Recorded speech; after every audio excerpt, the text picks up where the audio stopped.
là c'est les seuls. Ben, ils vont pouvoir attraper à tour de rôle. C'est bien ça. Ça va durer un moment.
Long. Prenez un thé, un café, quelque chose. Ça risque d'être un petit peu long parce qu'il y a beaucoup de choses à dire. Voilà, donc tout le monde va bien. On a passé en tout cas ce stade de tout ce qui est viral. Et donc là, on entre dans un moment un petit peu, voilà, printemps, été. Alors on se sent pas du tout en été, clairement, parce que vu le temps et vu les températures, on se croirait plus en début printemps, alors qu'on est quand même en mai, hein, voilà. En mai, fais ce qu'il te plaît, pas trop quoi, hein, voilà. On est plus sur comme si on était encore en avril, quoi, mars-avril, quoi. Voilà, c'est des températures qui donnent pas trop envie de profiter du soleil, quoi. En plus, il y a pas mal de vent, donc voilà, c'est pas très... Et là, en plus, on est en vigilance orage, donc là, sur 3 jours. Donc voilà, je vais peut-être vous filmer des très jolis orages, mais en tout cas, ça donne pas trop envie de sortir. Dans le jardin, se balader, enfin voilà. Je filme pas tout parce que honnêtement, si je filmais tout... je filmerais vraiment en totalité et ça serait chiant, ça vous ferait quasiment 1h30 de vidéo, donc c'est pas le but non plus. Parce que mon but c'est aussi de rattraper en fait les vlogs, même si là ça va être un peu compliqué parce qu'il y a quand même pas mal de retard, mais voilà. Côté couple, on a fêté nos 11 ans le 19 mai. Bon, je vais vaguement filmer parce que honnêtement c'était une journée où il a travaillé la journée, puis ensuite le soir on s'est fait un petit repas en amoureux et puis voilà quoi. Voilà. Mais on n'a pas fait de ciné, on n'a pas fait de resto, on n'a pas fait tout ça. Voilà, on l'a fêté entre nous, dans notre petit cocon, on a parlé jusqu'à 1h du matin. Bref, c'était pas mal du tout. Et après, ben voilà. On a fêté comme il se doit nos 11 ans. Pour nous, en tout cas, c'était la meilleure façon de les fêter. Donc voilà, on a passé du temps ensemble, comme on adore faire. Voilà, c'est pas pour rien que les gens nous appellent les inséparables, c'est que vraiment c'est... Voilà, donc ouais, 11 ans. 11 ans et en fait, je crois que... C'est même pas je crois, c'est que vraiment, c'est ça. Plus le temps passe et plus l'amour continue à grandir, en fait, ça c'est super beau. Et je pensais pas qu'un jour c'était possible d'aimer autant. Avant de le rencontrer, en fait, je pensais pas que c'était possible d'aimer quelqu'un autant que ça. Et quand tu rencontres la bonne personne, c'est une évidence en fait. C'est même pas calculé. C'est même pas voilà, oh non, il faut que je sois raisonnable et tout. C'est que tu donnes tout et puis tu te dis on verra quoi. Voilà. Et tous les deux, on a tout donné ce qu'on avait à donner les premiers jours, les premières semaines. Et puis on a dit on continue. C'est cool parce qu'en fait, on s'est senti à l'aise très vite l'un avec l'autre. On s'est senti un peu, libre, léger, pas de tabou, pas de jugement. Des meilleurs potes quoi, tout en étant... un couple aussi. Franchement, quand tu peux être meilleure amie et en même temps couple, c'est trop bien quoi. Toute la complicité qu'on peut avoir, même au bout de 11 ans, qu'on continue à penser les mêmes choses, à dire les choses en même temps, à réagir de la même façon, à avoir les mêmes délires. On a les mêmes goûts aussi sur le cinéma, sur les séries, les films. Aussi d'avoir les mêmes répliques parce qu'on regarde, on a les mêmes goûts aussi pour les films, les séries, les musiques, etc. Donc, mais même par exemple les répliques de films, on a vraiment tu vois, vraiment c'est fluide en fait, la conversation est hyper fluide et tous les délires qu'on se tape, on a le même humour. Enfin, je veux dire, franchement, j'aurais jamais pensé rencontrer quelqu'un comme ça, 18 ans, allez hop, c'est ton âme sœur, tu vois. Je me suis dit, quand j'ai rencontré, je me suis dit, il va faire comme tous les autres, voilà, ça va être quoi, 3 semaines, et puis au bout de 3 semaines, il va dire c'est bon, machin, et ça va être un amour d'ado, quoi, voilà. Mais en fait, non, en fait, lui, non, lui, c'est Nico, quoi, c'est Papalou, quoi, c'est... Voilà. Sur un autre sujet, oui, parce que ce cher et tendre Papalou et moi-même, nous avons mis en route un 4e bébé. Et donc, ce 4e bébé, il est bien logé et tout. Et lui, ça fait, il ou elle, ça fait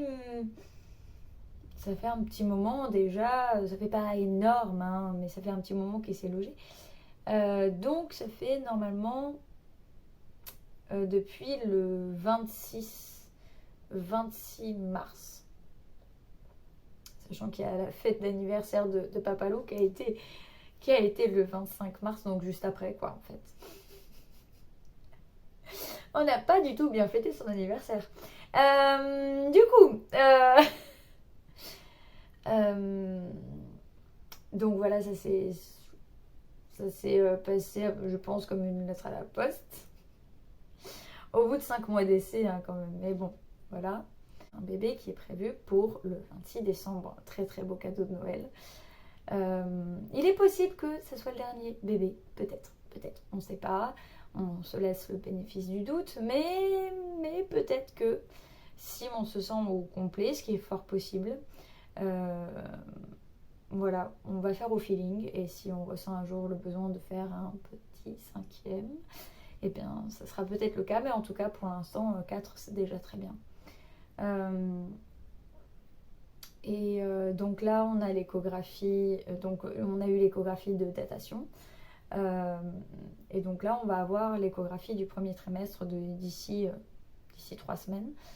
Donc, j'espère juste que ça va bien se passer. Il y a toujours quand même cette part de crainte que le cœur se soit arrêté, qu'il y ait quelque chose de pas bien, qu'il y ait la clarté nucale qui soit pas bien. Enfin, je veux dire, voilà, il y a quand même pas mal d'a priori, de choses qui font que, voilà, on l'a annoncé quand même à tout le monde, parce qu'on s'est dit de toute façon, que ça soit maintenant ou que ça soit après l'échographie, dans tous les cas, il aurait existé ce bébé, donc on va pas le snober comme ça, bref. Et puis on n'aime pas en fait faire le secret, tu sais, jusqu'aux 3 mois. Ça continue en fait à amplifier le tabou autour de la fausse couche, interruption naturelle de grossesse.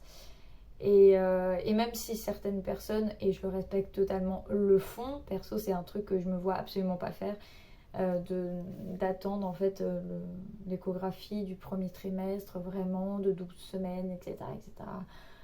Non. En fait, j'y arrive tellement pas. Je suis tellement contente que voilà. On a gardé quelques semaines entre nous, mais après on a divulgué le secret parce que voilà, on était trop contents en fait. Voilà. Donc je suis à 10 semaines d'aménorrhée plus 2 jours. Ça change tous les samedis. Et voilà. Ouais. Et j'avoue, petit à petit, j'ai un peu moins de nausées. Bon, ça recommence de temps en temps, mais là, j'avoue, progressivement, il y a un petit peu moins de nausées. Il y a un peu moins de... Mais ouais, t'es en train de t'endormir. Je le sens. Hein. Ben oui. Il y a un peu moins de nausées et du coup, voilà, c'est...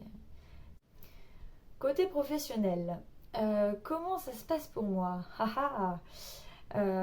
Honnêtement, c'est vrai que je m'attendais absolument pas à ce qu'il y ait un regain comme ça. Là, ces temps-ci, en fait, parce que j'enchaîne vraiment, littéralement, j'enchaîne les séances. Voilà. En ce moment, j'enchaîne les séances de doula, que ce soit séances, on va dire, simples, par exemple séance découverte, etc., ou séance de forfait ou quoi. Et en même temps, il y a aussi des séances massage. Donc franchement, ça y est, progressivement, là ça fait 2 ans d'activité.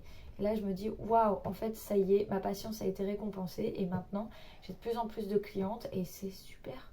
Voilà, c'est vraiment super. J'ai 2 accompagnements là en ce moment. Et je suis trop contente. Voilà.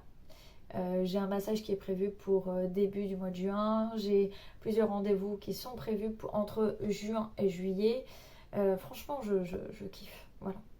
J'adore mon métier et encore plus là, au fur et à mesure, je vois qu'il y a de plus en plus de personnes qui font appel à mes services et ça me remplit le cœur. Ça me remplit le cœur. C'est trop, trop beau. Je fais vraiment pas ce métier pour l'argent, franchement. Je fais ce métier parce que j'adore mon métier. J'adore être là pour les mamans. J'adore être là pour les futures mamans. Et je kiffe, en fait. C'est un don de soi, là, comme ça. Allez, vas-y. Et voilà. Parce que honnêtement, si je faisais ça pour l'argent, franchement, je ne pourrais même pas en sortir la moitié d'un SMIC. Pour l'instant, en tout cas. Mais franchement... Voilà, ça vaut tous les trésors du monde. D'être avec les femmes et de leur procurer du bien-être, de leur procurer de l'écoute, d'être entendu, d'être chouchouté. Franchement, c'est... Ouais. Et puis aussi de leur donner toutes les informations qu'il faut pour ensuite qu'elles fassent leurs propres choix, en fait. C'est juste, voilà, leur envoyer de la documentation et les informer sur leurs droits, sur les possibilités, etc. Ben, c'est trop bien. C'est trop, trop bien. Franchement, c'est génial.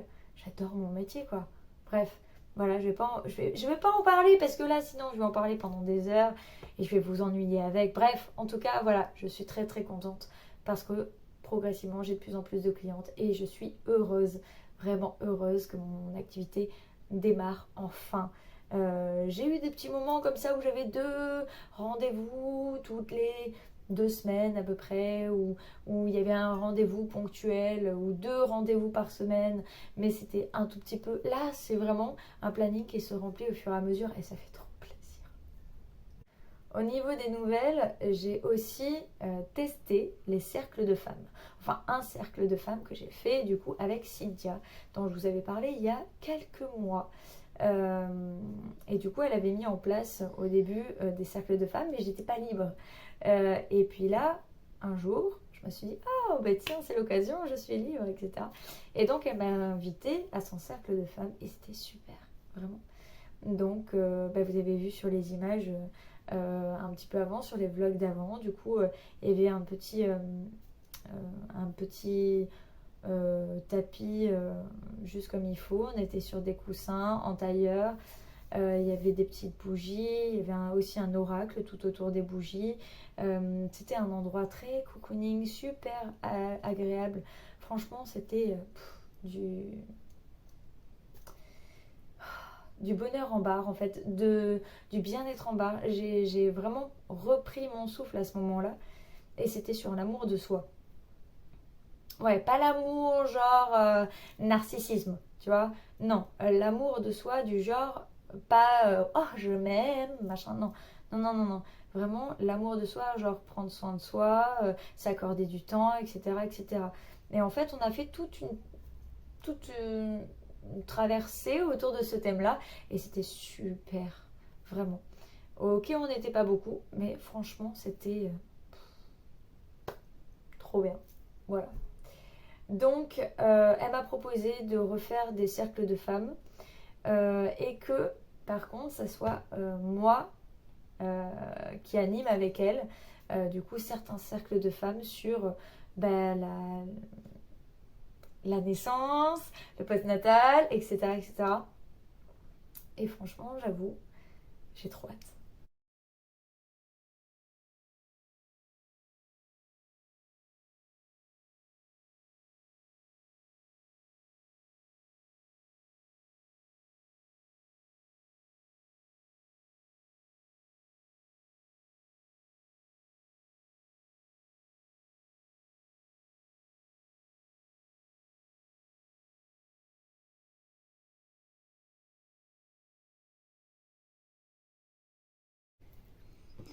On avait déjà le prénom garçon et du coup, bah, il a fallu qu'on recherche un prénom fille, évidemment, voilà, parce qu'on a un garçon, deux filles.